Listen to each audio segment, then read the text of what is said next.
Now,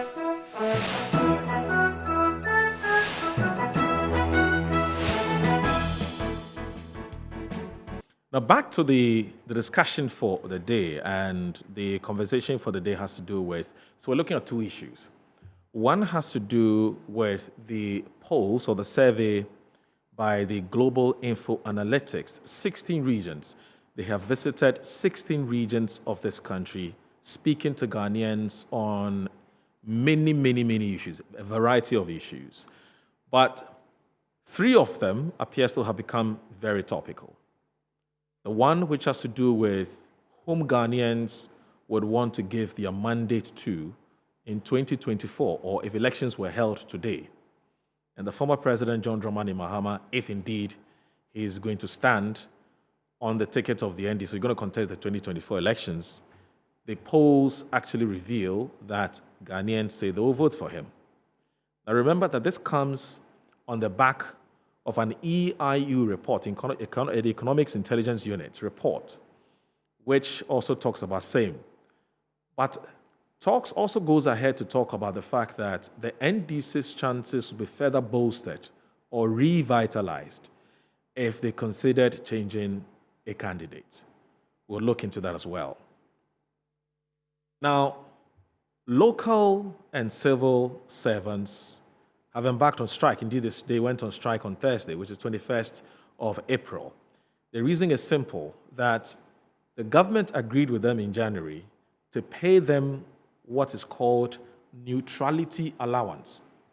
Now, the Neutrality Allowance is actually 20% of their basic pay, and that's supposed to be some kind of an incentive or a compensation for staying politically neutral in the discharge of their work. Now, this announcement has been greeted with mixed feelings, but it appears majority of Ghanaians think that there's a problem with this policy. We would also look into that matter as well. My name is Mo Radu. I will be advertising the WhatsApp line shortly for those of you who want to contribute by way of expressing your opinions, or you have some critique of the show that you want us to let us know. We're more than happy to hear from you. So, but in the meantime, my resource persons are seated.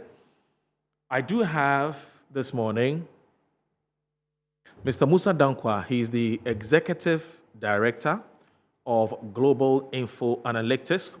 Now, his organization or agency conducted the research. He's here with us to make a PowerPoint presentation, walk us through how the research was done, sampling, sizes, and all of that. And also in the studio is a technical advisor to the technical advisor to the Vice President, His Excellency Alhaji Dr. Mahmoud Baumia. Now, he's called Dr. Kabiru Mahama. Dr. Kabiru Mahama, good morning. Thank you very much for joining us. It's a pleasure having you. First time on Inside Pages. We're glad that you were able to join us. And then I have Mr. Elikem Kotoko. He is a member of the NDC's communications team. Elikem Kotoko, good morning. It's good to have you in the studio as well. Thank you. First time on Inside Pages. First time. I see. Right. You will enjoy yourself. That I can assure you. Yeah, it's the biggest show on Saturday mornings. And also let me bring in, I call him Professor Musa Dankwa. That's a title I have actually bestowed on him. Prof, it's good to see you. How are you? Assalamu alaikum. I hope the Ramadan is treating you well. Small. Your research has triggered all kinds of reactions ever since it was made public. I don't know to what extent you'll be monitoring the feedback that you get, but even before you delve into the main research work that you have conducted yourself, what sort of feedback have you been receiving since you generally since you made it public? It's been positive. It's been positive? In the sense that people haven't seen this style of polling in this country. Okay, it is new. It's new. Right. It's innovative. Okay. And some have pointed some kind of shortcomings, which, as posters, you have to address. Right. But I think we are making the right wave. So your point is that you're taking this constructive feedback absolutely in good faith? Absolutely. Even are they legitimate? Or some are legitimate, some we have explanations to them. Okay. So, yes. I want to make a point. Even in the United States, where polling is quite advanced, right, they are still learning. Okay. So it's work in progress? Work in progress, yes. All right. So what Musa Dankwa is going to do essentially, and that's how we have structured the show today. So Musa Dankwa will walk us through the polls step by step. And then when he's done, Dr. Kabir is here. He's a technical advisor, or he's a technical advisor at the office of the Vice President, Dr. Mahmoud Bamia. He has a few critical questions he wants to ask Mr. Musa Dankwa. So you do that. And after that, Musa Dankwa will leave us. And then we'll come back in the house and tie the discussion to the Eiu report. Now, remember, the Eiu report is not a poll. It's not a survey. It's a political risk analysis of a sort, and which they've been doing that from time to time. So that's how we structure the show. And then when we have time, we'll look into the neutrality allowance conversation. So, Mr. Musa Dankwa, please walk us through this survey that you've conducted. Okay. I'll start with the methodology and approach we took for the survey. We interviewed 5,232 voters in 68 constituencies. Right. And in those 68 constituencies, the total voter population there is 4.6 million roughly. Right. Those places. Now, in the first survey we did in January, we surveyed 34 constituencies. Okay. And those were purposely selected for financial reasons. The second time we went, we wanted to repeat in those places again to see what has happened in between the time that we left. Then we added additional 34, which were randomly selected to be able to see what is also the situation there in those new 34. Our sample frame was the EC register, which we used, and also we allocated a sample size of 5,282 to all the constituencies based on each constituency's voter population. So it's weighted and then allocated accordingly. In terms of where the interviews were selected from the constituencies, we have a massive data that randomly selects polling electoral areas. So we say, okay, we've picked these electoral areas in, let's say, Ashaman. Go here and do the survey, and we'll allocate the sample size to accordingly. Now, this was a field work, not online, entirely field work. We deployed the staff between 7th April to 18th April.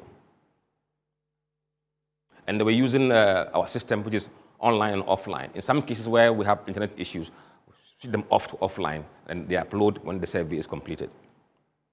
Now, these are the list of constituencies we visited in all the 16 regions of the country. Now, this is the response we had from Ghanaians. What we've done is to show the first survey results side by side with the current results, so people can see the trend that we've picked up. In terms of the direction of the country, it was a simple question. We asked the voters that, in their view, taking everything into totality, do they believe that the country is heading in the right direction or wrong direction? In January, 33% of voters said we are heading in the right direction. 26% now are saying we are heading in the right direction. So there has been a decline over the previous period numbers. In terms of wrong direction, it was 58% last time. It is now 67%. In terms of no opinion, it was 9%. It's now dropped to 7%. So you can see a trend of maybe direction getting worse. Those who are positive about it has kind of dipped, and those who are saying it's negative gone up quite significantly. Now, we took a look at the party affiliations of people who were saying we were at the right or wrong direction. Now, the party affiliation questions were obtained after they've answered all the questions. So we don't identify a voter as MPP or NDC before we interview you. These questions of demographics are asked at the tail end of the survey. Now, and we don't ask them whether you are MPP member or NDC member. We ask them, which party do you normally vote for in elections? So those who normally vote for MPP and NDC, they say, okay, then we classify as MPP or NDC. And then we have floating voters as well. Now, you can see the breakdown. In the case of January, 57% of MPP affiliates said we're heading in the right direction. It was 14% for NDC and 23% for floating voters. For those who said we're heading in the wrong direction, MPP was 35, NDC was 80, and floating voters was 64. Now, fast forward to April. Now, 47% of MPP affiliates are saying that we're heading in the wrong direction. Right direction. Equal number are saying, or equal percentage are saying wrong. So MPP is split in the middle as whether we are going right or we're going wrong way. Now, for the NDC, their number has declined from 14 to 12 in April, and then the wrong direction has gone up to 84%, 4% increase. With floating voters, the right direction has decreased from 23% to 17%. Wrong direction from 64 to 69%. So this is the party affiliation of the responses we got from people with regard to the direction of the country. Now let's look at the approval of the president. We asked them, do they approve the job performance of the president so far in his second term? Approval, it was 34% in January. It is now 27%. That's decline. Disapproval was 58% in January. Now it is 7%. You can see that there is a direct correlation between this response to that of the direction of the country. The numbers are very similar. If you take the January one, it's almost the same like that. They move in the same direction. We also looked at party affiliation of people who were approving the president or disapproving him. In January, 60% of MPP people were approving the president, compared to 34 who said he was not doing well. 6% was no opinion. NDC was 13% for approval and 82% disapproval. For floating voters, it was 26 against 62%. Now, within the MPP, it is now 50% approval, 45% disapproval. So you can see that it's gotten worse for the president, even within his party ranks. And then you go to NDC, they've moved from 13% approval to only 12%, just 1% margin decline. With regards to disapproval, it's moved from 82% to 84%. Floating voters has moved from 26% approval to 15% approval. And disapproval is 62%, now it's 73% for floating voters. Now, with regards to the government as a whole's performance, we asked them to rank the government using some kind of matrix: excellent, very good, or good, average, poor, or very poor. We've combined the very good and good together so that we can have a very slim graph. And then the average stand on its own, and poor and very poor together. So those who said excellent was 7% in January. It's now come to 5%. Those who said very good or good, it was 32%. It's now declined to 24%. The average barely changed, 24 last time and 23 this time. With regards to poor or very poor, it's moved from 37% to 48%. Now, we did some work again on the e-levy this time around, as we did last time. The last time we asked them whether they support the approval and this time around, we said to them that the e-levy has been passed. So what's going to be their response?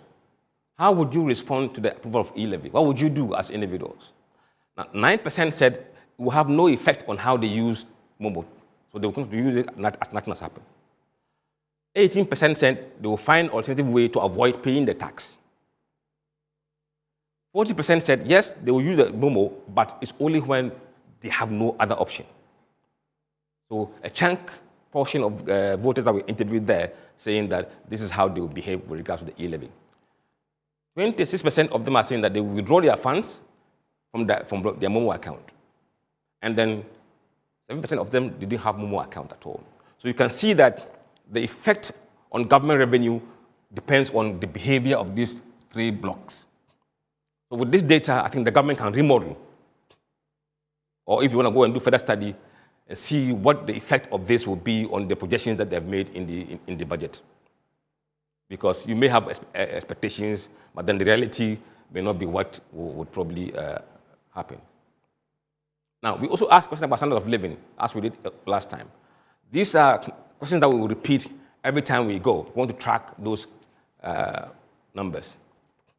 Now, in January, 27% of them said, yes, it's improved. It's worsened, 38%. And then unchanged was 31%. This time around, improved has declined to 15%. Worsened has gone up to 50%. And no change has declined marginally from 31 to 28%. And no opinion has increased from 4% to 7%. So this is the general feeling of people in the country, or in those constituencies. Let me limit that to the constituencies. Now, we asked them further, for those who said it is getting worse, we asked them a follow-up question, whether they are confident that things will improve in the next 12 months. This is not everybody. This is just voters who said it's getting worse. Among those who said, yes, they are hopeful it will improve, it was 33% last time. It's declined to 30% reduction in the number. Those who said no was 53%. It's gone up marginally to 54%. And those who said no opinion has declined from 14% to 16%. Now, this is the election crystal ball with regard to MPP and NDC. So we first asked voters to tell us what is their top 3 issues they will take into account before they vote for a candidate in an election 2024. And these are the responses that they have given us. The top 3 are the jobs, economy, and education. Economy tops with 20.8%, followed by jobs 19.2%, and education 17.2%. With time, these numbers may change because people's priorities will change over time. So we'll be monitoring this over a period of time. But this is consistent with what we have since 2019. And then we asked them, see, in trying to understand voters, you have to ask several questions that may give you an better insight into what they are thinking. They've now given us their top priorities. We moved next step to ask them, okay, who would you trust with those top issues that you've said they're important to you? Now, this has been one of the areas that I think we've been criticized for, which I think some of it is very fair. You've taken the feedback in good faith. Yes. Right. Now, we should have added Dufour in the list. But for some reason, I think and perhaps Kojo Bonsu. Yes, we want the front runners, okay. No, not the bottom ones. Now, so on this, on the issue of economy, who do you trust to manage the economy? 46% of the people we interviewed said they would trust John Mahama above the other candidates. Right. Dr. Baumia was on 26.6%, and Alan was on 15.3%. 11.4% said somebody else. So they don't like any of these 3 options we've given them. On the issue of, or question of who can create jobs, opportunities, again, Mahama on 46.1%, Baumia on 23.6%, and Alan on 19.4%. Watch Alan's number here. It is slightly higher than that of economy. Indirectly, it tells you that people kind of associate him with job creation. So he has improved slightly on his job creation numbers than it was in education. That's interesting. He's associated with job creation. It's a job for the boys, catch for the... that slogan. That slogan tends to... Right. Has influenced the increase in his number here. Now, let's go to the next issue, which is education. It's at the same level as the economy. Right. On that issue of education, Mahama on 47.6%, Baumia 25.8%, Alan 15.2%, and someone else 11.2%. Now, Baumia beats Alan Chermatin to this. Yes. In all scenarios, he beats Alan Chermatin. Alan, yes. Yes. Now, on the question of infrastructure, Mahama is on 54.9%. And again, the notion that he carried from last election, infrastructure, that is feeding into that perception. That when it comes to infrastructure, he probably is more trusted to do infrastructure because he's performing better than education, than jobs, and than economy as far as the numbers are concerned. And then Baumia is on 21.5, Alan 13.7, and someone else 9.75. And the import of this question is not to draw the voters into political party thinking. It's to situate their situation or their priority on individuals. rather than the political party they belong to. Okay. So we could have used, if you have used NDC, MPP, the response would have been different.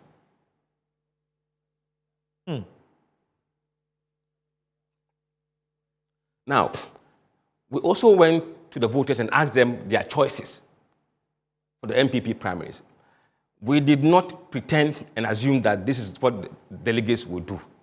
We were very clear in our question that assuming you were a delegate in an MPP primary, who would you vote for? This should not be misconstrued as MPP delegates we've spoken to. No. And you think that point must be clearly stated? It must be made clear. Okay. This is not delegate response. Right. This is general voters, and they include MPP, NDC, PNC, CPP, Right. PPP, floating voters, and the rest, everybody that we interviewed in those constituencies. And this is what we had.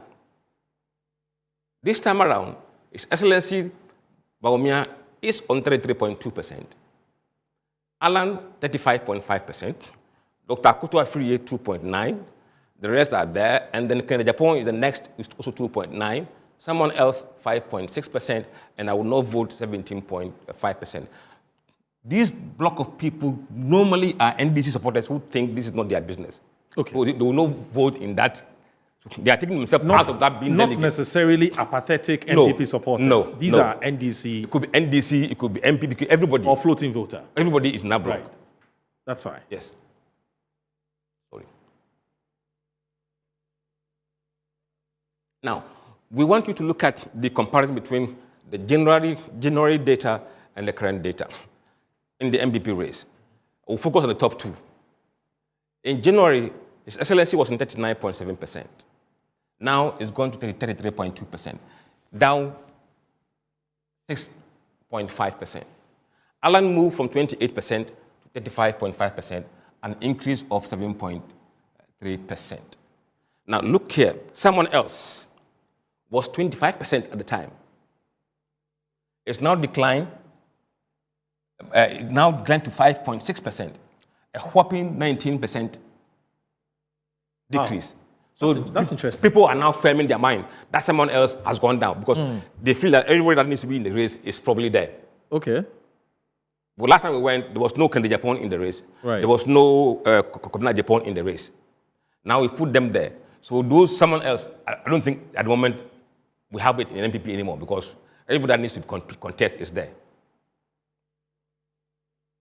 Now these are the regional result of what we just saw.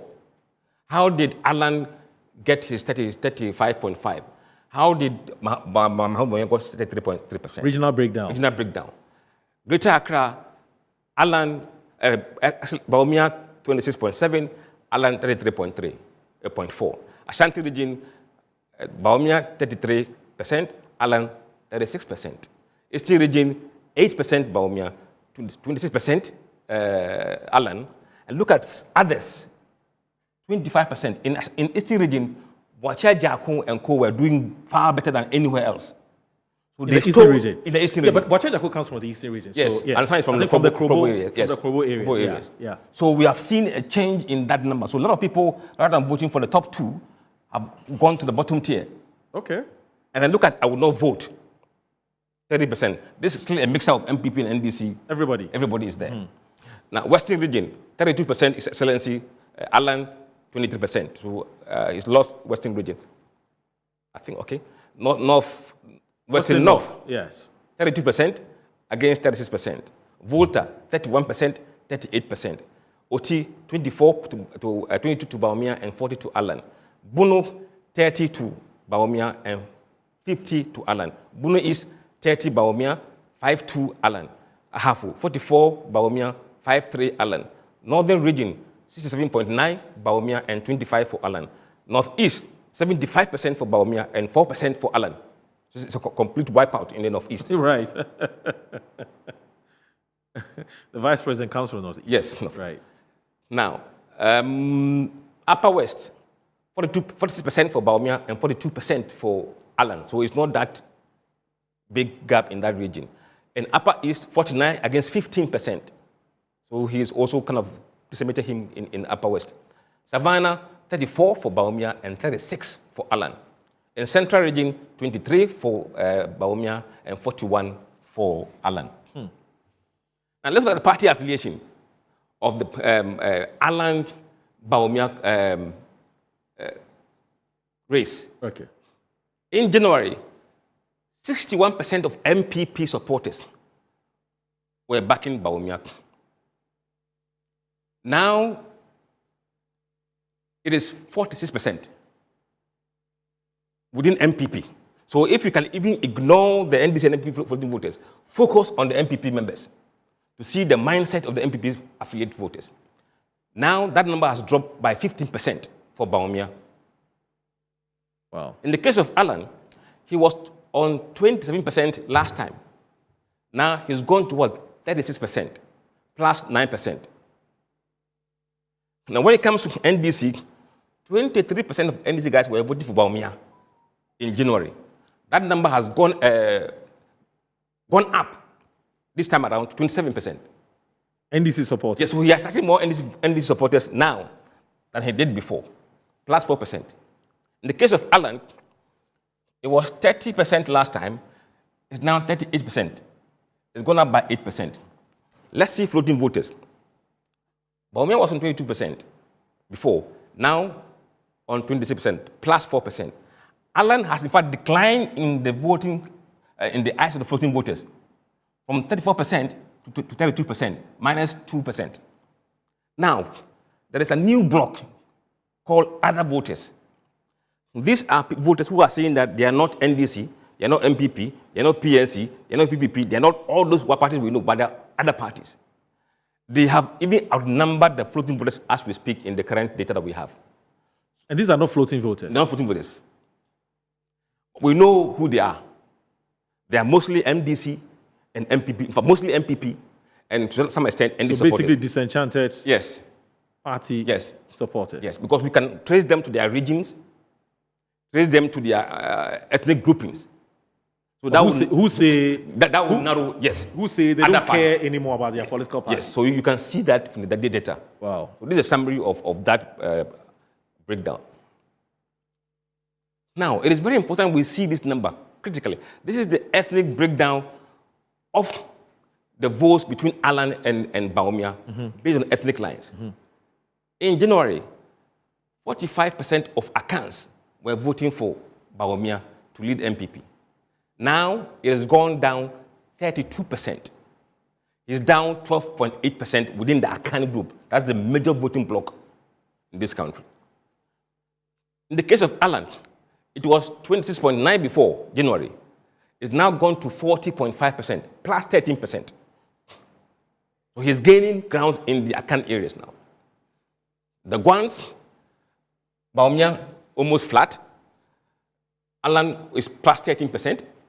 Ga Dangbe, Baumia plus 1.2. Alan 3.9. Ewe plus 7 for Baumia and plus 4 for Alan. So Baumia is doing better within the Ewes than Alan in terms of changes that happen. In the Mole Dagbani group, Baumia is down 3%. And Alan is up 10%. So some of the dynamics that is happening was because of the gains Alan has made in these areas.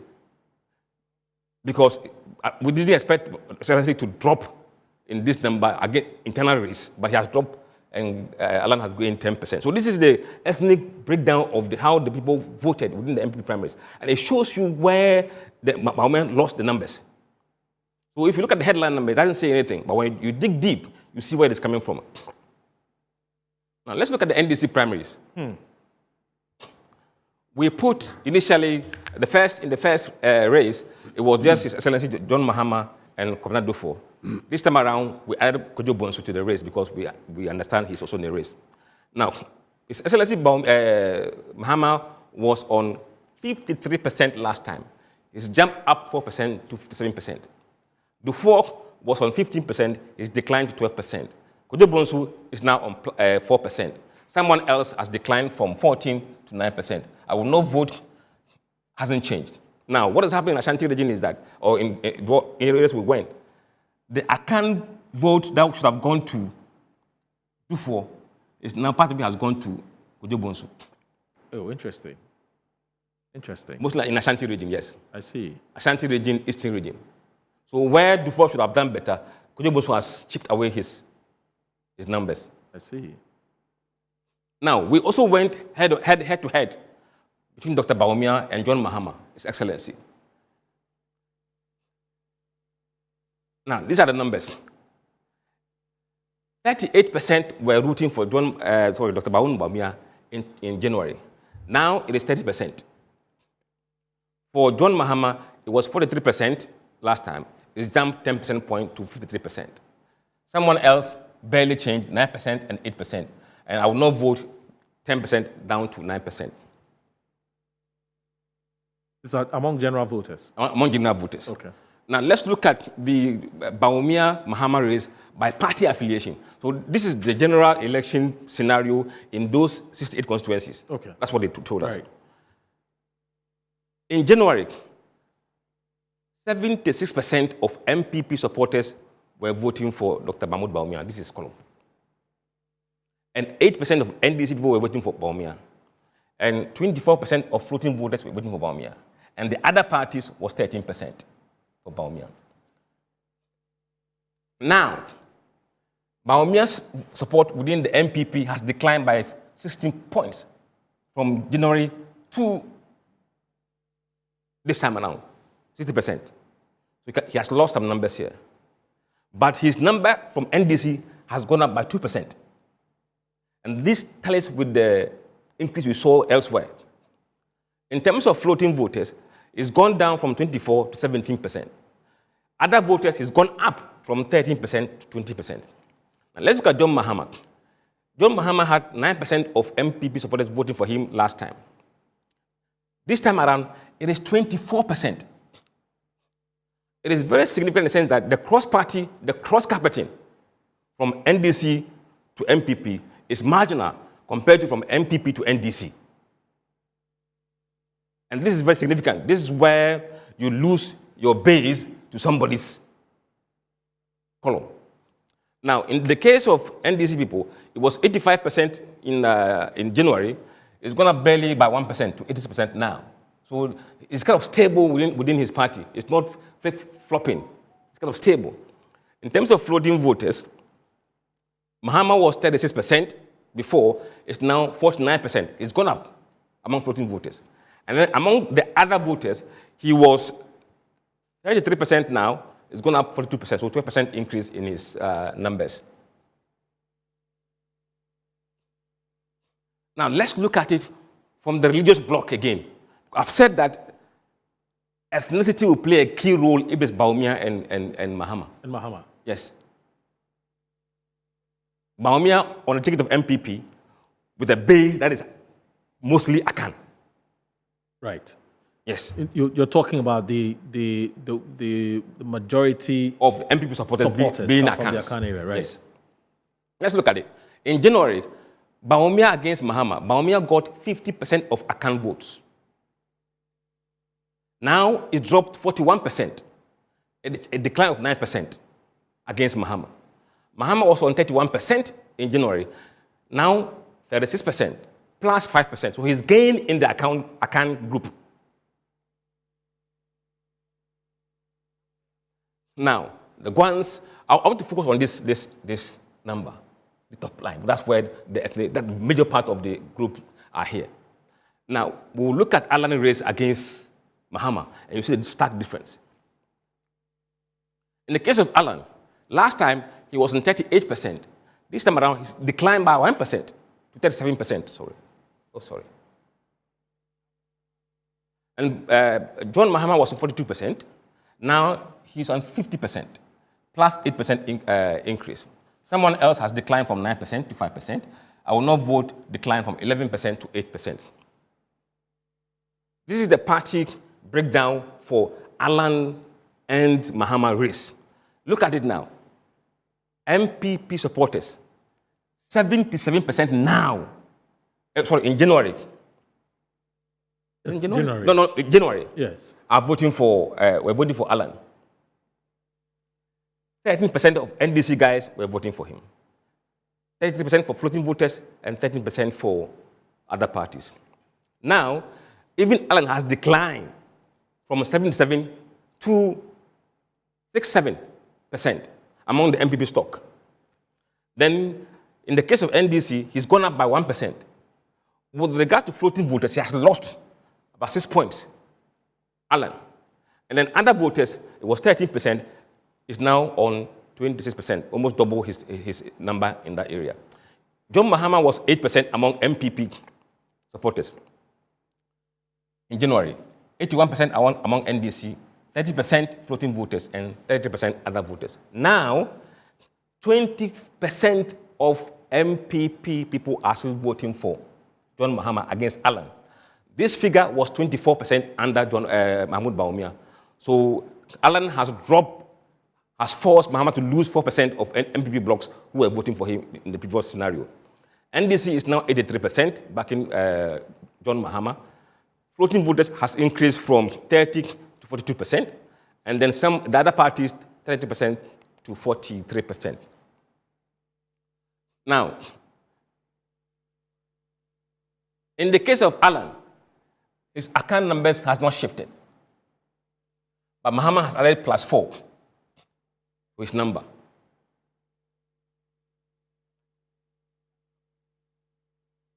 Now, this is the problem. Let's look at Bawumia versus John Mahama on the religious demographics. Okay.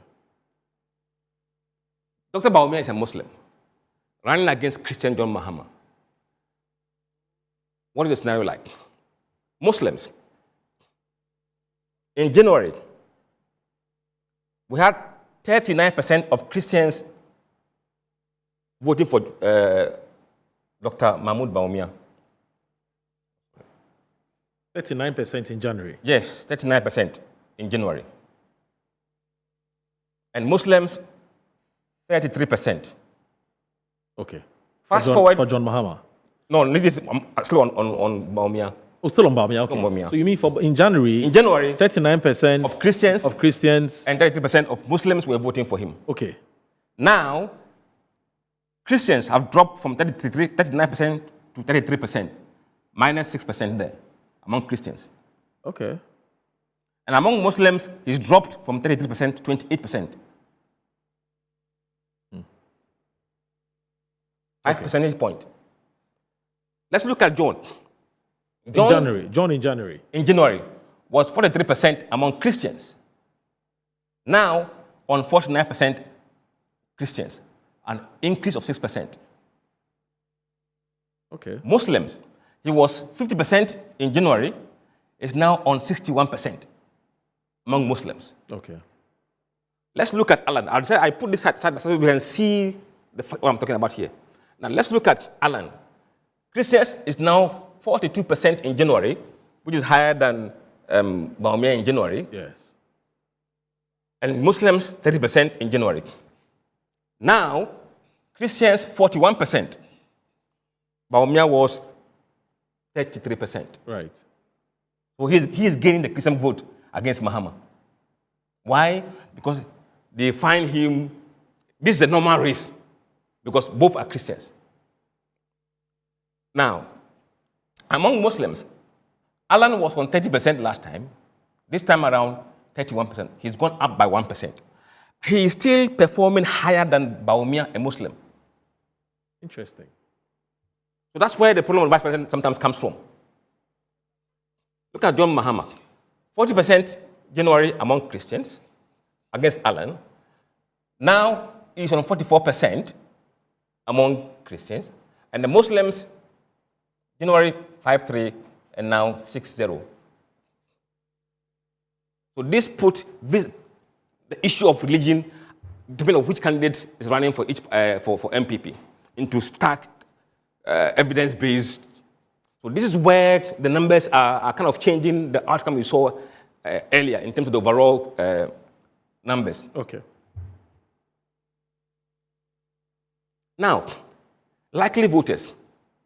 You see, there are voters who say, oh, I'll vote for you, I'll vote for him, I'll vote for that.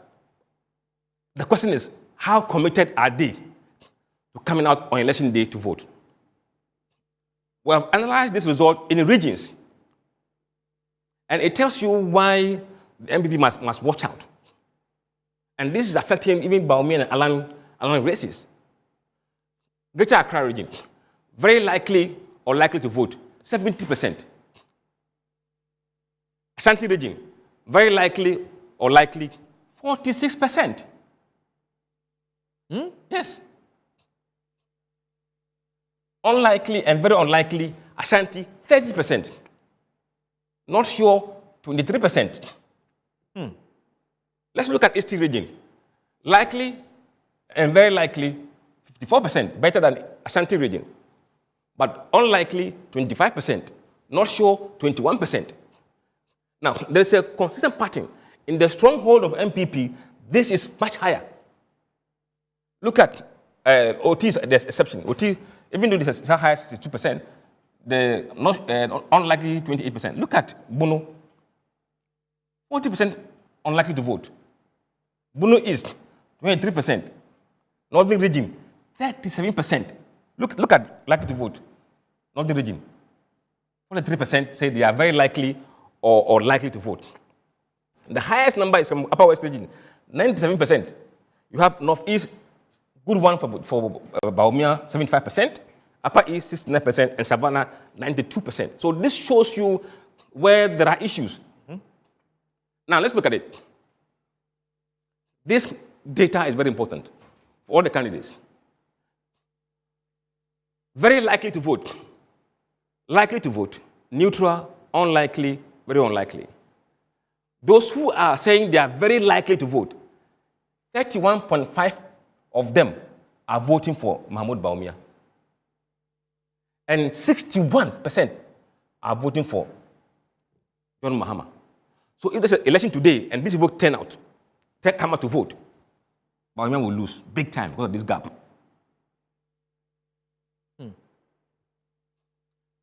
Likely to vote, 36% for Bawumia. Again, 56% for Mahama. So he ran high numbers among those who are very committed to voting. And let's come to neutral, those who are neutral. Those who are neutral, Bawumia is on 30%, and Mahama whopping 49%. So these guys are not committed to him. When you come to unlikely... Neutral means they can change their minds at any time. Yes. Right. And then unlikely, under Mahama was, Bawumia, 30% or 31%. Under Mahama, 49%. So people like him, but they say they're not sure that they are unlikely or very unlikely to vote. Look at these guys, very unlikely. Under Mahmoud Bawumia is 20%, which is good. Under Mahama is 44.9%. So Bawumia is in trouble here. Mahama is in trouble here.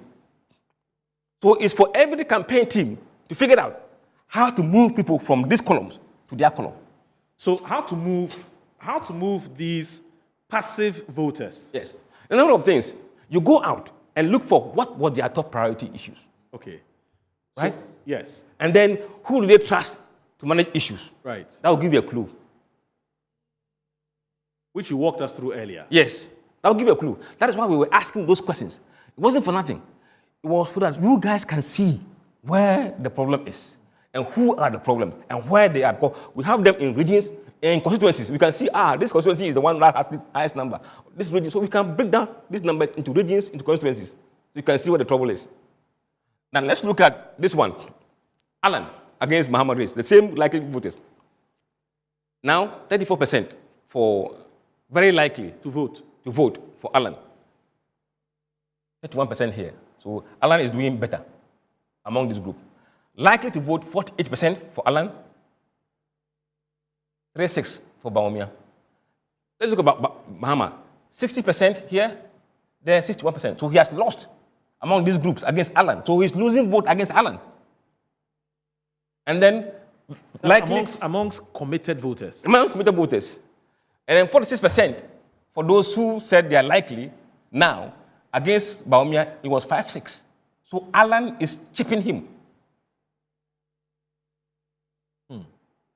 And this can be analyzed in regions, in constituencies, and even know who they are in terms of gender, in terms of educational level, in terms of region. There are so many analyses you can do. In terms of age and all you can that. analyze. Yeah.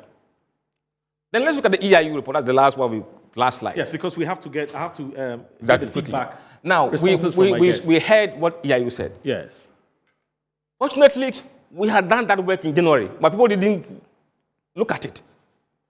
We put Baumia and Alan, Baumia against Mahama, Alan against Mahama, which we showed you earlier. We also did Dufour against Alan and Dufour against Baumia. Because in every, this will be the option that NDC has. It won't be Kwabena Bonsu. It won't be anybody else. It will be Dufour, if that is the scenario they want to go. In that scenario, look, Dufour 21.9 against Excellency Mahmoud Baumia. Baumia 46.9. Someone else 15%. I will not vote 15%. Dufour against Alan. Dufour 20%. Alan 47.6%. Someone else 16%, and then I will not vote. So this is the evidence from data. So the best NDC candidates are John Mahama and Dufour. And Dufour is performing abysmally against these guys. So there's no scientific basis for Eiu to make that conclusion. And that's it. Wow. Wow.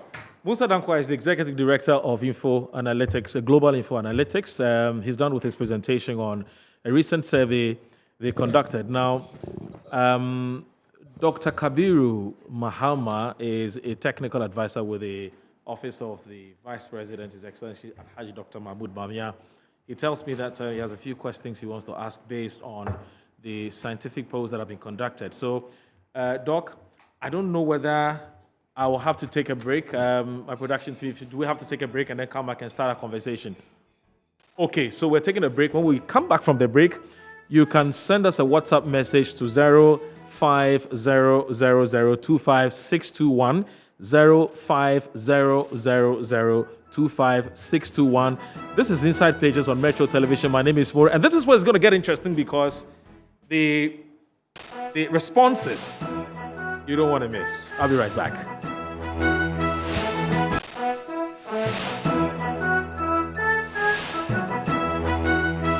Okay, so welcome back. This is Inside Pages on Metro Television. It gets more and more interesting, doesn't it?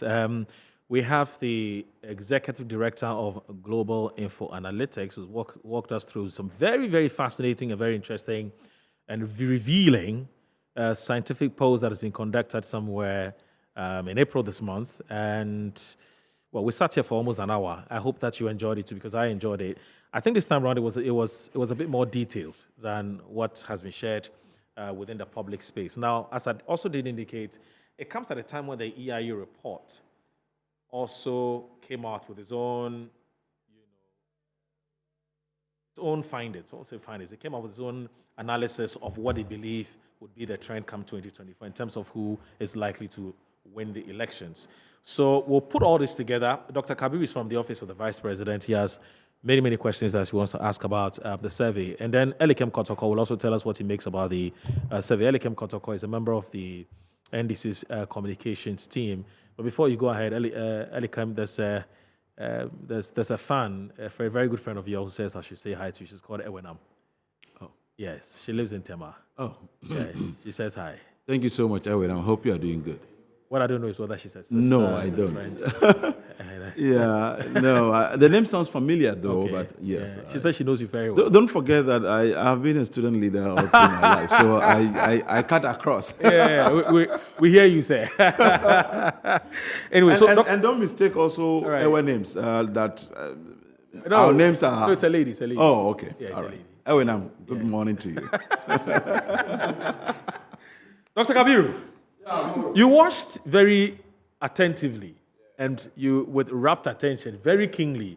And I'm sure this is the first time you've actually, had time to go through this report thoroughly, as Doc was walking us through. Yeah. What generally are your how do you call it, your reaction or responses to what you've just watched? I think the report itself is more detailed than what my brother presented. Okay. But before I do that, I just want to say good morning to your viewers, and good morning to Mr. Musa Donkwa and my colleague Elikam Kotoko. You see, when we are having these courses of nature, I just want to state a disclaimer that it has nothing to do with personalities. People have earned their reputation by dint of hard work, and I will be the last person wanting to drag people's reputation them out. But when issues are brought up for discussion, we discuss them dispassionately. Right. And we raise the issues no matter how, rambunctious they might appear, they have to be accepted in good faith. And I'm happy that he concluded by noting that the EIU has no basis for their conclusion. That is telling. So if at the end of the day, based on the preponderance of evidence and then issues that I've raised, I come to the conclusion that there was no intellectual, there was no analytical, there was no methodological basis for the conclusion that has been arrived. I hope my brother would understand why. And let me also state that the questions I raise is not because Dr. Mahmoud Bawumia is not projected in good light in this particular research. This research tells us that Dr. Mahmoud Bawumia is preferred by MPP members and they are likely to vote for him. So can't word me, MPP Prime, even by this research, MPP Prime is Bawumia is going to win. So that is a fact of his research.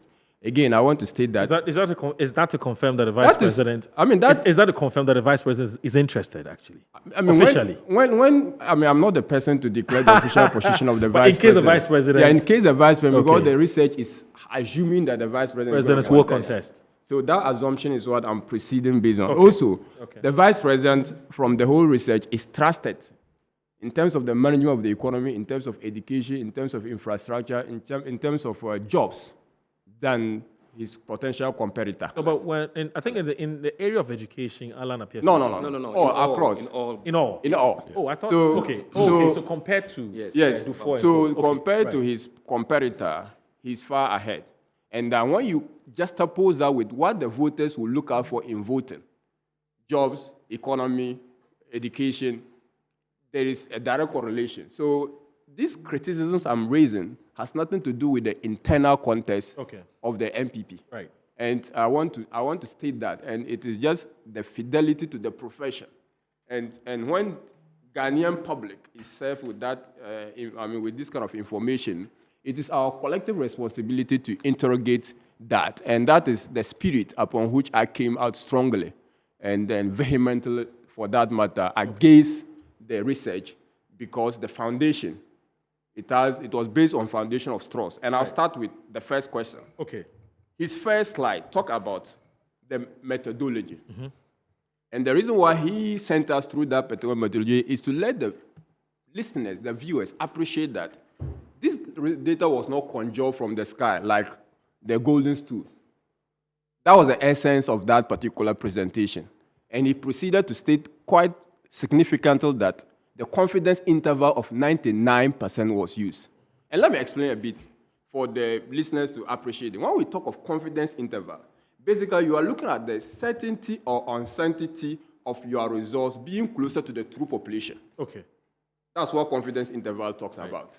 Now, the confidence interval is also nicknamed margin of error because it is the mirror image of what margin of error. So if I say I'm 99% confidence interval, my margin of error is 1%. It can never be 1.789%. And on the face of the research, it is 1.78%. And I don't see any researcher who would agree that, on the slide, just on the face slide, if I say my confidence interval is 97%, it means my margin of error is 3%. If I say my confidence interval is 95%, my margin of error is 5%. Right? So on that particular basis, you cannot tell me that your margin of error for the analysis is 1.78%. That was the first thing. Now you proceed, still on the same methodology. He tells us that the reason why he mentioned confidence interval and margin of error, because they help you in determining your sample size. And I've mentioned elsewhere that if you are using Andrew Fisher's formula or any other formula you know, what you'll be interested in is that when you have your confidence interval, which you say it is 99%, and your confidence level, you translate that into your z-score. You will get 2.567. Plug that into your formula. And if you will have a marker, I'm ready to go to the board and demonstrate how the sample size was wrong.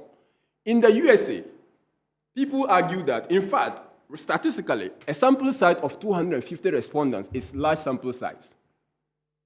A sample size of 300 is large, but depending on your assumption you make. When you assume that I'm going for an error level of 5%, and I'm going for a confidence interval of 95%, your sample size of 300 or 1,000 is even enough for you to do a study. But if you tell us that you are going for a confidence level of 99%, and I plug those particular ones into the formula, you are getting no less than 6,500 respondents. That's the first issue. So you find the sample size a bit problematic. The sample size and questionable. The questionable. Based on his own parameters. Okay, based on his own parameters. Parameters. Okay. Not my parameters. Yes. If you are giving us different parameters, I won't question the sample size. That is one. Two, you tell us that this research is based on convenience sampling and then random sampling. Yes. Let me tell you the difference. When you are doing convenience sampling, you are basically doing the purposive sampling or non-random sampling technique. And journalists do sampling. We call one of the sampling methods is what we call accidental. And they are usually called the journalist sample or refer to the journalist. Because when you go to an accident scene to sample the views of people, they constitute the view of the people as that, but cannot be generalized for the totality of the population. Right. So purposive sampling can never be used. Convenience sampling can never be used to generalize for what Ghanaians think about a situation. It is only peculiar to that particular group you interviewed. But in this particular analysis, we are told that in January they did convenience sampling, and that was used to be a basis of thinking what Ghanaians think. That is wrong. Okay. It's not what Ghanaians think, because you cannot generalize purposive sampling for the issue of the general public. Now, in April, they now combine convenience sampling with random sampling. Now, they are bringing two sampling techniques, right? And then they are using that data to get about 68 constituencies upon which they drew the sample of 5,235. Now, the mistake with that is that they are using that to generalize again. But it's a mixture of something that you cannot use to generalize and something that you can use to generalize. You dilute it. And the data loss is essence. Or its validity. Its validity. In fact, validity and reliability of your sample depends on your sampling, whether it contains error or it does not. Both sampling and non-sampling error determine the validity and reliability of your data. Okay, so it is on that particular first basis that I question. I hope my brother will just note them, and when I finish, he could try to explain to. He's typing a lot of things on his phone. So that is the first. That's the first and second issues I have. Then I also come to the issue of wrong sample, population. Indeed, he tried to explain the presentation, which I'll give it to him, and to some extent, I'll give it to him to the extent that you are looking at what the people think if Bahama was if it were to be that Bahama is the candidate for Ghana and Baume is also the candidate for Ghana, who will you vote for? To that extent, I will pardon that particular, target group. But if you come to the MPP primaries and you are asking the respondent who are general population that if you were to vote in the MPP primaries, who will you vote for? That can never be the basis to determine whether the person. In fact, there could have been some remedy if they had limited it to the MPP support like he did. Mm-hmm. Do away with all the respondents and limit your analysis to the people you identify as affiliated to the MPP. Then use that particular as a base to determine, because it is unfair that the delegates will speak the minds of their people. Right.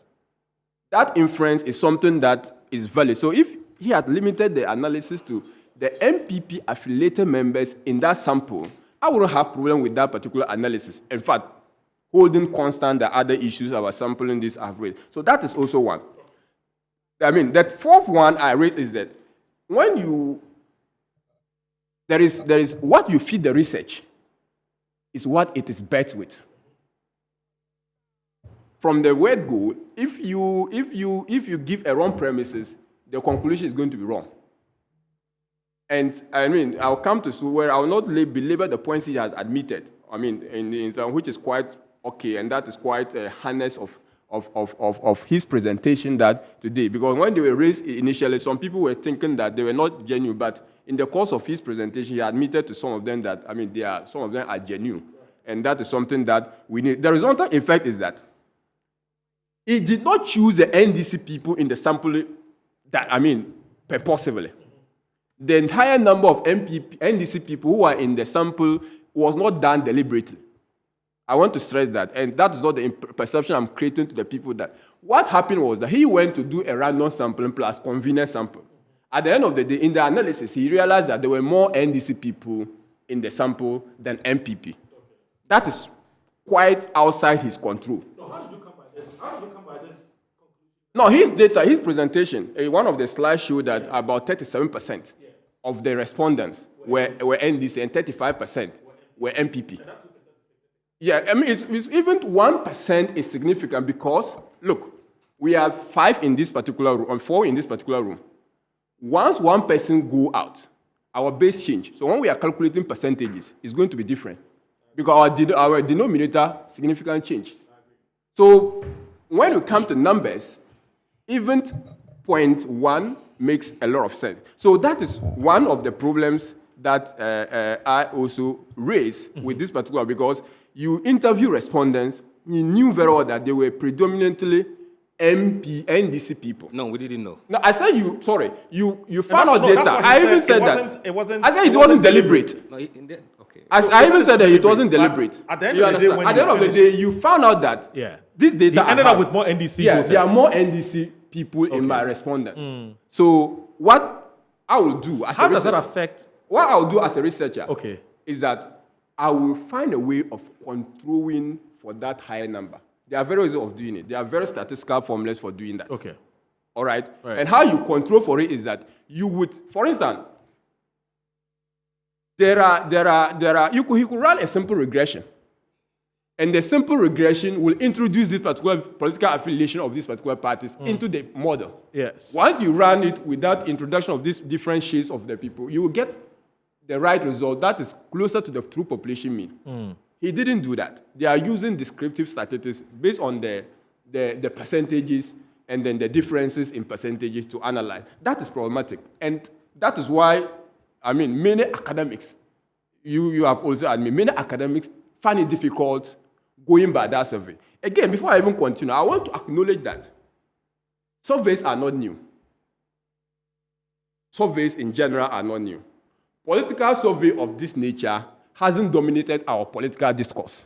That is quite novel. And that is the point he made. But surveys in general about anything are not new. Joe polls have been doing polls. And they've conformed with the problem. So I want to stress that surveys, polls, opinion polls are not new. So but he has started just quite recently about, this is the second thing. And I even come to the fact that if you even say tracking, it's wrong. It's not tracking.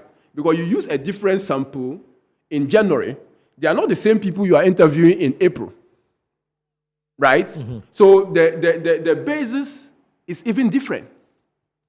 You needed to have a kind of respondents to track them over time, to see whether their behavior and pattern would change over time. Right. And that is why we introduced the use of the word tracking in his proper sense.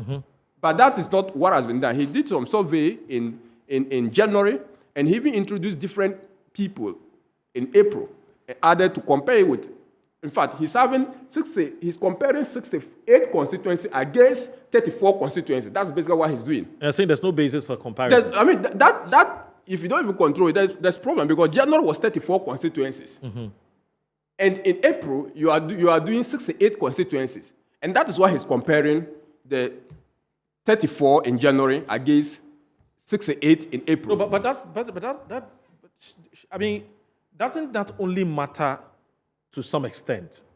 Because when it has to do with, for instance, generally who who Ghanaians would prefer to become president, or to who Ghanaians would want to vote for in 2024, the number of constituencies he how do you call it?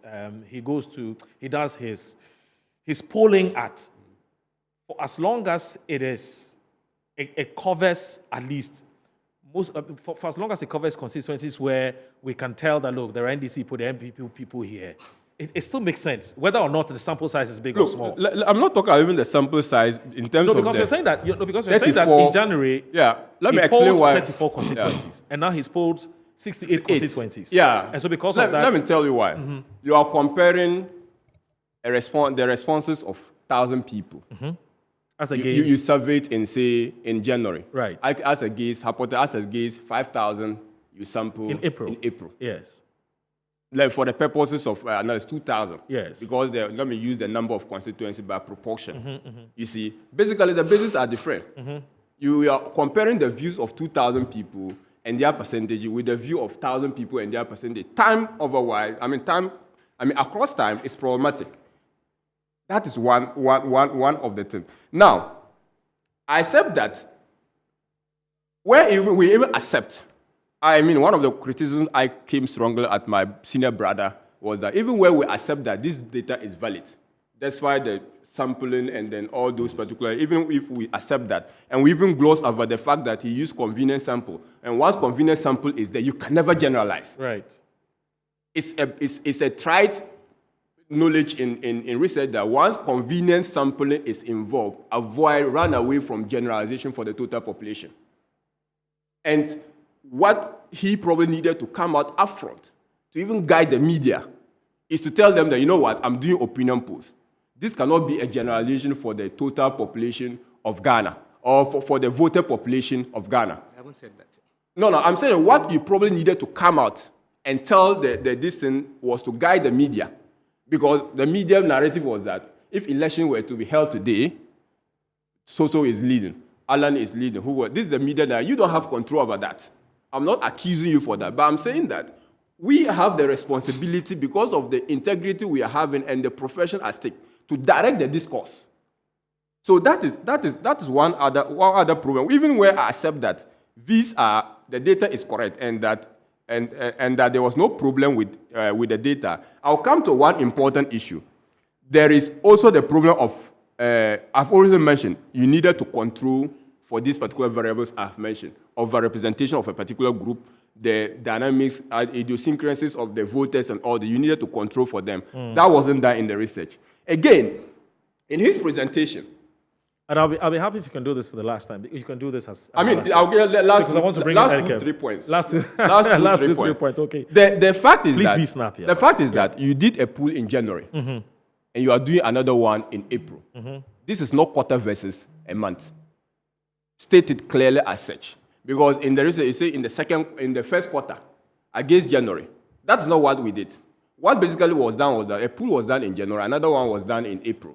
We are comparing the April responses against January responses. Simplistic. Yes. So that is one. Two, he admitted about that. You are pairing John Mahama, Bawumia, Alan, and one other person we don't even know.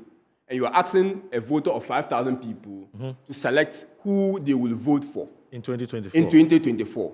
Basically, if there are MPP members in that group, their votes will be divided. Because some go for Alan Chiramanti, some go for Bawumia. But the NDC people in the sample, they are more likely. Though the data shows that some of them vote for Bawumia, but I'm talking of the probability.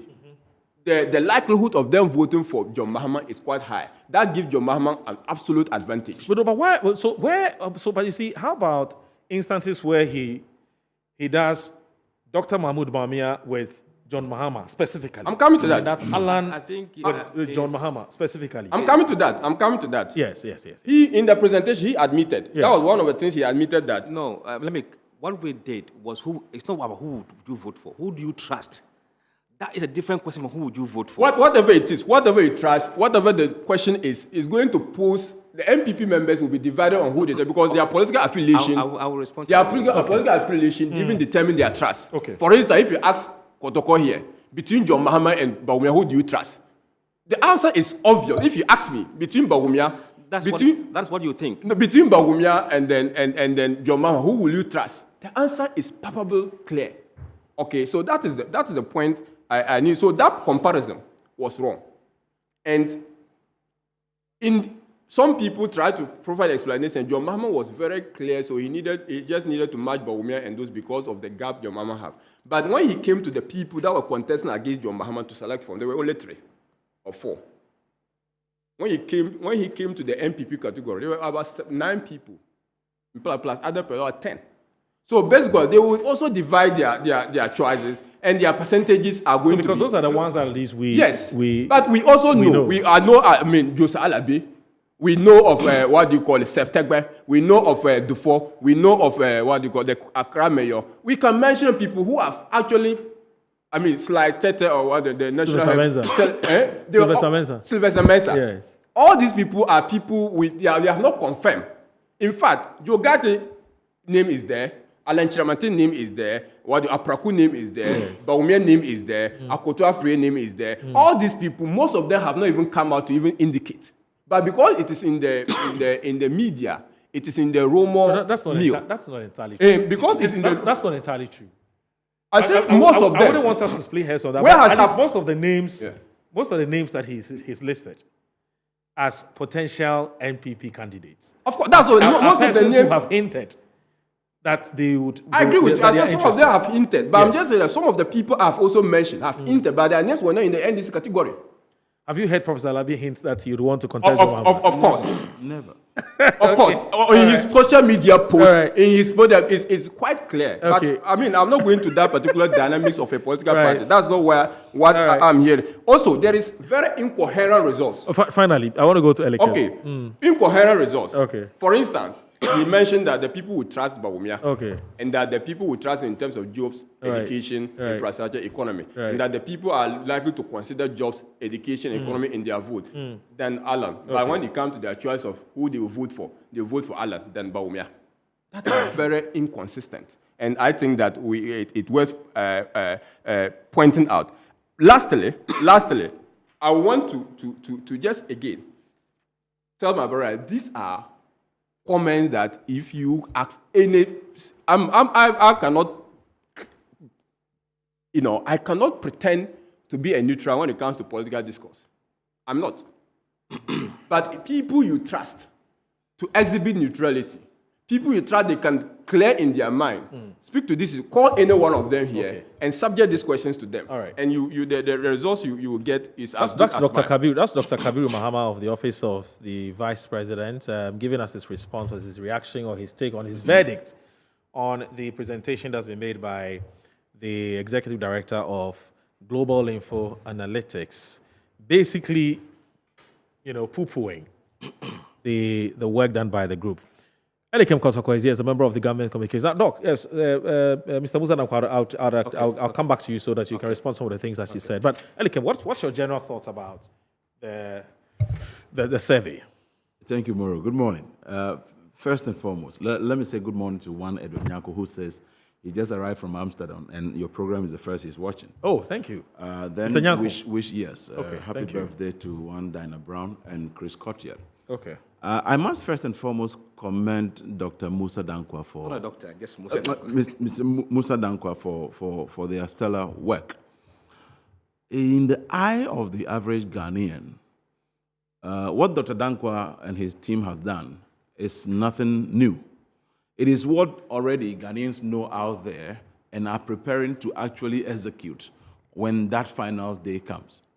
A few things that I saw to be very worrying, even from the report, is that if you take Dr. Mahmoud Bawumia, who in 2016 used religious cards or played religious cards with politics so much, but then suddenly there seems to be a very sharp decline in his support from the Muslim community. It is very telling, and I must say it sincerely, that because I know that Islam and Muslims in particular hold in fidelity the truthfulness or honesty, I think it is chipping off Dr. Mahmoud Bawumia greatly, knowing very well that There are a lot of instances we can cite here of how Dr. Mahmoud Bawumia has become a laughingstock or considered to either be unserious or not worthy of any attention, even within the regime itself, but only allowed to look like a senior presidential staffer. Now, if I listen to Dr. Mahama on some of the things he also raised on that, I'm boxing it all together.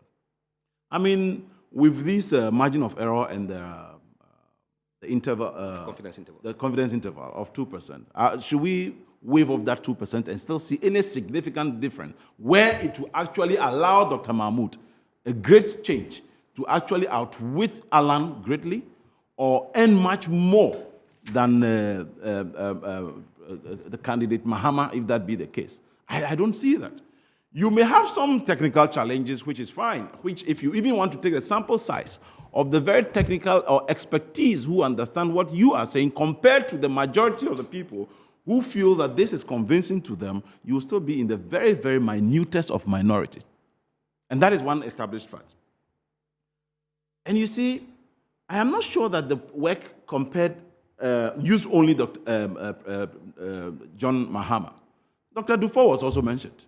And I think he used Mahama against Alan and Bawumia and used Dufour against them in the same manner. So it was never even as if it was only Mahama against those other two where heads were going to be splitting. But in any case, from where I come, it also tells you, from where I come from, it also tells you that within the NDC, it is looking as an established fact that John Mahama is a major front runner. Whereas in the NPP, there's a lot of despondency because there's one person who people believe was the economic messiah, but has turned out to be the economic mess. Whether he was in charge of the economics management team or has become an economics management teacher. So I think Dr. Mahmoud Bawumia put himself out for ridicule, and it wouldn't have to be shifted onto global InfoAnalytics for what work they have done. I am sorry but to say that Dr. Mahmoud Bawumia came on this stage, particularly in a way that everybody felt, just like how John Mahama came on the stage in 2012 or 2008 as running mate, and how everybody and supposed neutrals also fell for him. But he did tell us lectures, economics, and all of that. And one of the most famous things, fundamental flaws that everybody associates with Dr. Mahmoud Bawumia today remains that saying that when the fundamentals are weak, the exchange rate will do what?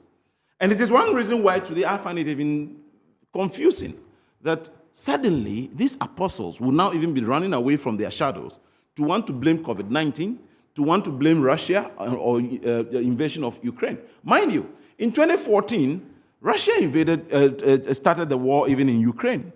And who was in power then? And there have been lots of other global challenges. We are not ruling out the fact that there will be some effect of whatever is happening there. But three major things we must look at, which is the reason why we find ourselves in this economic quagmire, is because of the mismanagement. And you've seen even, I think on Monday, Tuesday, or Wednesday, the World Bank has also come out to actually say that, look, the high debt and the financial indiscipline of the regime is responsible for what we find ourselves in. Corruption cannot be ruled out, which has actually become endemic and trying to gain proportional pandemic status under this regime. Then the third one, which I actually put out here, is also the currencies. Our currency's bad performance. When your currency is performing bad against the other foreign currencies, against other bad currencies, you would actually have people who are respondents, knowing the way their living standards are, they are compelled to actually respond in a certain manner. So when I'm even telling you about the currency, don't think it is not related to that report. Somebody's living standard is the reason he has responded in a certain way. The way Dr. Mahmoud Bawumia was talking in 2016 and the confidence they had with the chart that there will be one district in every, one factory in every district. In Adenta, you have it here, this, you have that. Then suddenly, it is rather Ghana Rubber Estates Limited that was established in 1985. Casa Preco, that I even worked for in one way, not as an employee, but had some dealings with, is now considered one district, one factory. That is the seat of the very electorate. So he's making a certain decision that if I have to trust somebody in terms of infrastructure, John Dramani Mahama is the best candidate because you can look around and see UGMC. You can look around and see the roads in front of you. You can look around and see the schools. So this is how they are all interwoven. So when you think that statistics or this is just because of research and therefore the economic indicators or even the commentary, that is the reason why Alan seems to be considered as a very decent politician now, far ahead of Dr. Mahmoud Bawumia. One truth that, since he has even, my brother has said that he cannot be neutral, and from where he is working, he definitely would defend Dr. Mahmoud Bawumia. But the truth out there is that Alan has put himself and conducted himself as a more decent and disciplined politician compared to Dr. Mahmoud Bawumia. Lastly, you recall when Dr. Mahmoud Bawumia was in Agbogloshi and said, and where are even where are the toilets that are supposed to be built for those people? So promises on promises that have become an absolute failure is good enough reason for respondents to know that, no, this man is a talkative. And in Nigeria, they call them talk no do. They talk, but they cannot do. And this is the reason you will now be shifting blame to other people and not taking responsibility. And if you are a leader who will not take responsibility for your actions, you think that the electorate should trust you? They cannot. You see, that is why I said, and I want to reiterate again, that it is very telling to now even find out that within the NPP, you have Muslims' interest in Dr. Bawumia declining because they hold in fidelity some cardinal principles of their religion, which is truthfulness or honesty. And anybody who is an avowed Muslim or believer in Islam will tell you, no, Dr. Bawumia has not stayed faithful to truth or honesty. And that is a major concern for them. I think that this is a wake-up call for his team. If massaging his ego, because the truth remains again, that we all know that this is more or less President Nana Addo seeking a third term by wanting Dr. Mahmoud Bawumia to move in to do that. Oh no, you can't say that. Yes, as a matter of fact, you can't get a third term. Everybody knows. Everybody knows. It's trite knowledge. No, but you can't say. See, I mean, Dr. Mahmoud Bawumia is not President Akufo-Addo. No, but it is trite knowledge that Dr. Mahmoud Bawumia has the powers of the state machinery, etc., behind him more than Alan. And within the NPP and within us here, if we want to be very objective, truthful, and frank with what we need to discuss here, we know that the president's support will go for, or is already are you suggesting that's also affected, Dr. Mabin, at least based on the... It certainly is affecting Dr. Mahmoud Bawumia as well, because he's not coming out as an independent person, strong on his own. And if people are... Look at the president's approval rating. I think 67% disapprove of the president. And if 67% disapprove of the president, let's say 34 or so, 33 or 30 thereabout approve of the president, it tells you again that that same number that disapprove of the president will disapprove of Dr. Mahmoud Bawumia, knowing very well that he is the head of the economic management team. And so if there's even anybody to blame for the mess we find ourselves in, it is the person in whom the president entrusted the economic management of the country. And who is that? So this is your theory to explain, based on the... Yes. On the post that has just been presented, your theory is that there have been events and there have been issues that have come up in the past that have affected the vice president. Exactly. Okay, let me take these messages, and then Mr. Dankwa would give us his reaction to some of the things that Dr. Kabiru Mahama has said, and then hopefully Dr. Kabiru Mahama would give us his last bite on some of the things you've also said. So this one here says, good morning, Moro. My name is H.T. Kuma Tamale, Central Constituency. Greetings to you and your guests. Moro, is clear from the analysis that EIU got it wrong on changing JDM. Good morning, Metro. Please tell Mr. Musa that he and his team have done a very poor job. Let them know that they are losing their credibility if there is any. As Dr. KB, the venerable economist, has pointed out to him, the flaws in the survey.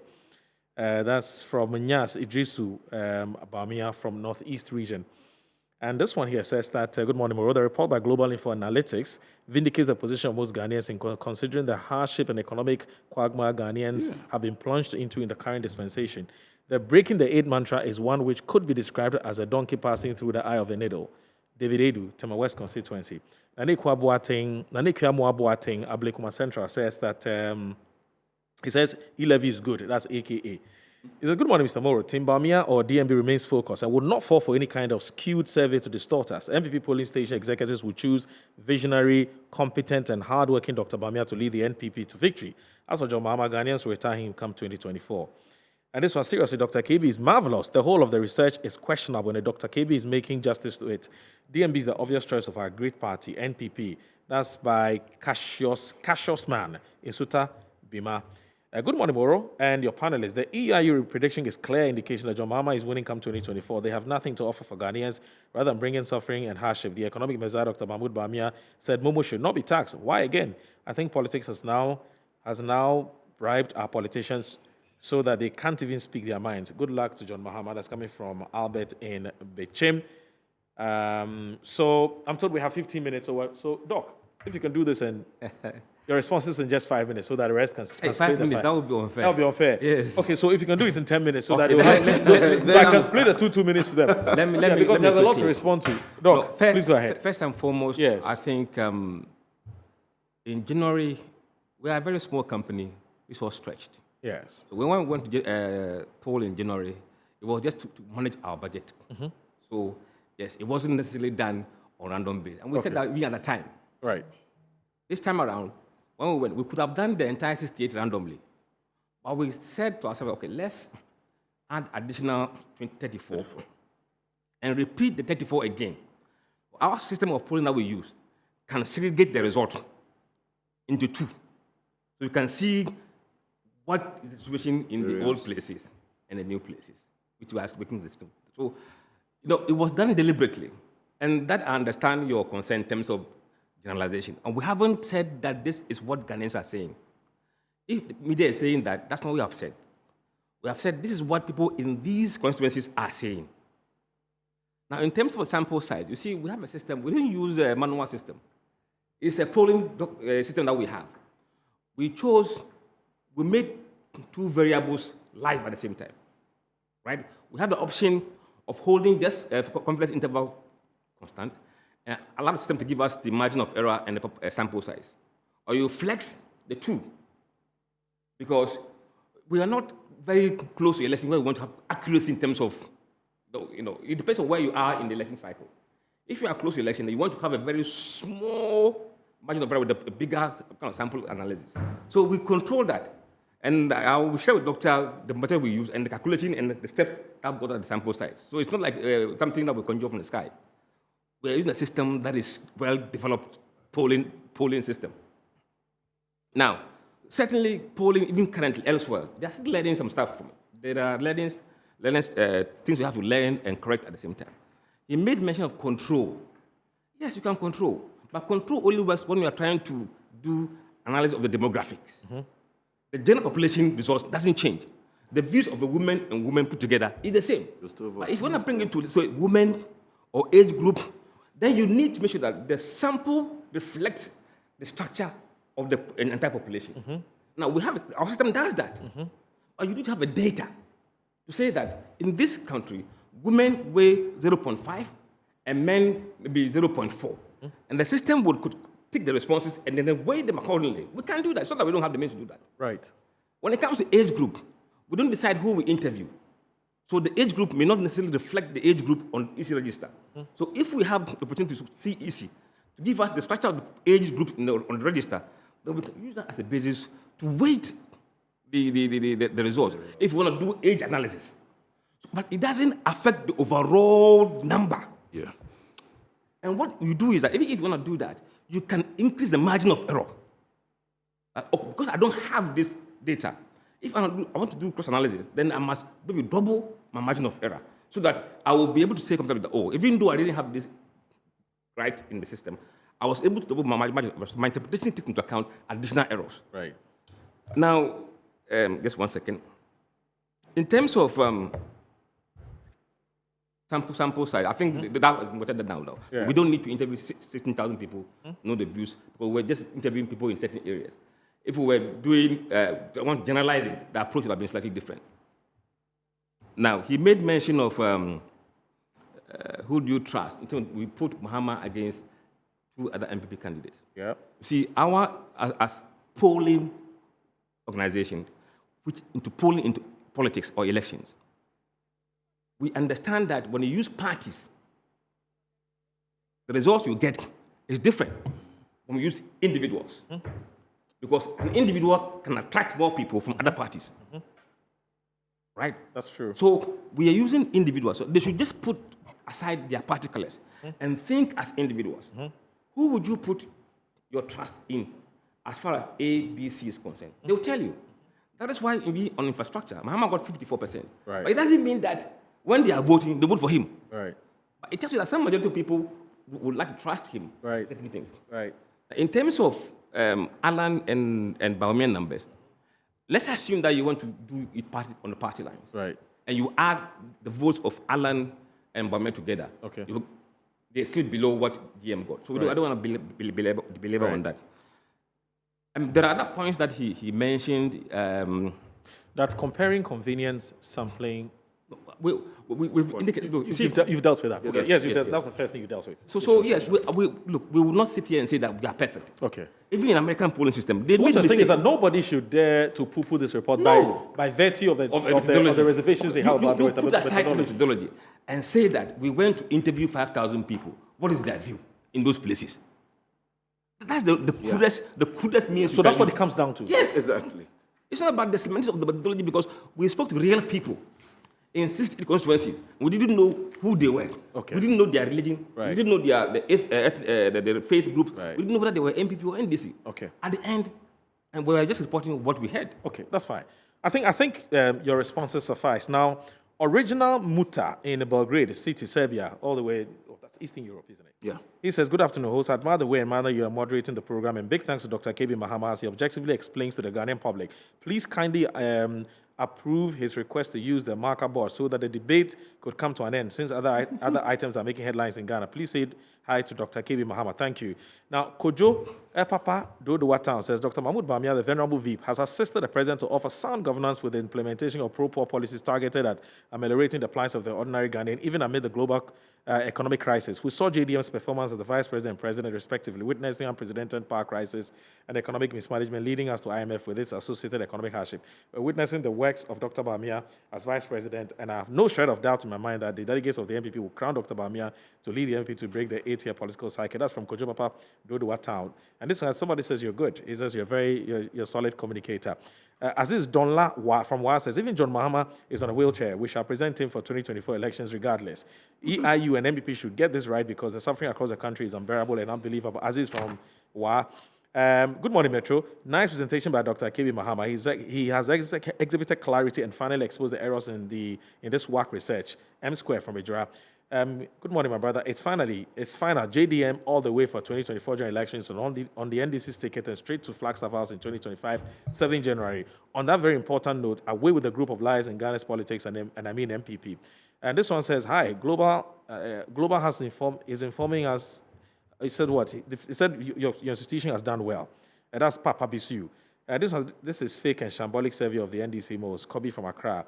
And finally, the truth is that with or without Eiu Report, the victory of the NDC in 2024 election is non-negotiable. We in the NDC believe that there is only one better candidate that stands tall, and JDM is the surest bit simple. The MP can go to hell. Mahama is coming back.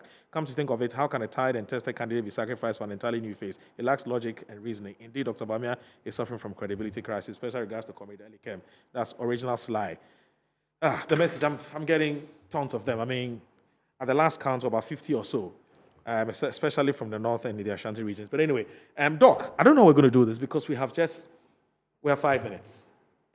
So if you can say in a nutshell, this is what you're saying, and this is the point you want to make, because as for the debate, we can debate the whole day on certain matters. But in 2 minutes, in the nutshell, what's your message out there? What are you saying? I thought it was 5 minutes. Will do say yes. Yeah, anyway, I think that it's quite unfortunate that time is of essence. Yes. And my brother just used the reports as an opportunity to launch an attack on the vice president, on the government. And I think that I am not in the mood today to do that. I'm not bad at that, and I must stress that I'm not bad at that. But sometimes when we are invited to discuss, to speak to issue, we should not hang on to the report to launch an attack on people. I never used the report. I could have used the report to launch an attack on Mohammed's credibility. And then Mohammed's credibility on government as a president is an open book. Right. So, and people can judge by themselves. But Bawumia's credibility as a vice president is also an open book. People could judge for themselves. So it is something that I wouldn't want to. But on the more important issue he mentioned, can we waive out the 2%? Research is not done that way. If you alter even 1%, the sample size changes. Right. So that is why I'm saying that, we cannot then wish them away and think that, we should just speak to the, issues, the fact. Okay. Again, I like the submission by my brother, Mr. Musa Donkwa, to the effect that, well, let's just see it as the views of people. But I have to stress that views of people don't change. However, the demographics that he mentioned influence the views of people. Right. Gender views on issues are different. Women's views on issues could be different from male view on issues. So when we have those particular idiosyncrasies of the respondent being different, they influence the views. So even though they are constant, but the demographics also influence the average when you are averaging on these particular views. And I think I need to stress that. Right. And lastly, again, I want to repeat that this process is not about Mr. Musa's Donkwa's. It's not personal. It's not personal. Right. I've given him stories of when I write papers, it's good for external people I don't even know. They come out, they tear it into shreds. shred it, and you feel like crying. But, it makes you do a better job next time. Right. And this profession, when you want to go into it, you must be prepared to do a very good job. Right. And when we give the feedback, we hope that next time... Are you going to jettison this report? Are you going to throw it away out of the The truth is that there are bits and pieces we can pick. That's fine. Just for the convenience of it, because they also use a convenience sample, bits and pieces. But on the whole, it was a poor job. I just need to be clear on that it was a poor job. Elikem, 2 minutes. Yeah, you've been unfair I know. from I'm the sorry. beginning. You're the one Even when you said 2, you have granted me 3. It's actually 57. Let we me have 2 say minutes to go, that if you recall, Dr. Mahmoud Baumia in his last lecture was on the 7th of April or so. Yes. And this was done from 7th to 18th. And that alone is also very telling. That if anything at all, it even took people who watched, etc., or listened to the vice president, took into consideration the fact that he had even just finished one of his so-called stellar economic lectures, and still it didn't look exactly so favorable to him in that way. And that is why I must always stress that, look, mismanagement, corruption, and the poor treatment of our currency is 1 or 3 of the major reasons we find ourselves in this way. When we want to talk about credibility, etc., President Mahama has also been vice president before, and when he was vice president, what happened? We have always wanted to tout figures, inflation, single digit. For how long? For close to 35 weeks. That was under Vice President Mahama at the time. So it is not only about wanting to sit and tout your own self as having done this or that. It is what the people are feeling out there, the untold hardship. In fact, the untold economic hardship that has been brought to them, that they feel that if they would prefer to be in the past than the present day that they are in. And by preferring to even be in the past, it means they are telling you that we choose a fellow we jettisoned some time back to you who we actually changed him for. And that is the reason why I think it is good. Look, we in the NDC appreciate research, whatever forms it takes. We may disagree with some portions, etc., but we do not rely on research to actually execute our plans, because we need to get to the base ourselves. We need to, and we are our own selves in that we conducting our own research by getting to the base, because we interact, we do so. And that definitely is the way we have always gone. Okay. So I think that this is... Will you contact Mr. Dankwa for the research? I definitely will. I had wanted to inquire from him. There was one part where he used the likely voters model that I didn't find in the... Yeah. No, this is the new one we added. It's a new one. Okay. So I think it's an addition. We want that to have a look at. Yeah. And it is good to study all these in order to help yourself shape how you approach all of these matters. And I want to thank you guys for joining us this morning. I think it's been very... Well, we are not discussing the EIU. Yeah, I wanted us to discuss the Eiu report, but unfortunately we don't have time. I just need to mention one point on the EIU. Okay. 30 seconds. That you should let your producers take a good look at the election watch site. Okay. They made a very important point that baseline focus. Okay. Baseline focus. Yes. It's very important. Yes, it's a technical term. People would not understand what it means. Yes. That is enough. Right. If that word You is mean understood. you should pay attention to the I pay baseline? attention to it. You understand the meaning Okay. of that report. All right. Most people have understood it even out of Differently. context. All right. So pay Thank you. attention to that. Thank you very much. My baseline name is purpose. my name is Mo Raudu. It's been wonderful having you guys as my audience this morning. I hope you enjoyed another edition of Inside Pages. Look, as for the messages, Charlie, look, tons of them, close to about 50 or so. I've been able to reach just 10. It's been wonderful having you. I want to thank Elikem Kotoko, NDC communicator, Mr. Musa Dankwa of the Global InfoAnalytics, and then also Dr. Kabiru Mahama, Technical Advisor, Office of the Vice President. Thank you very much for joining us. It's been good having you. Have a great weekend. Same time next week, Saturday, I'll be here. Bye-bye.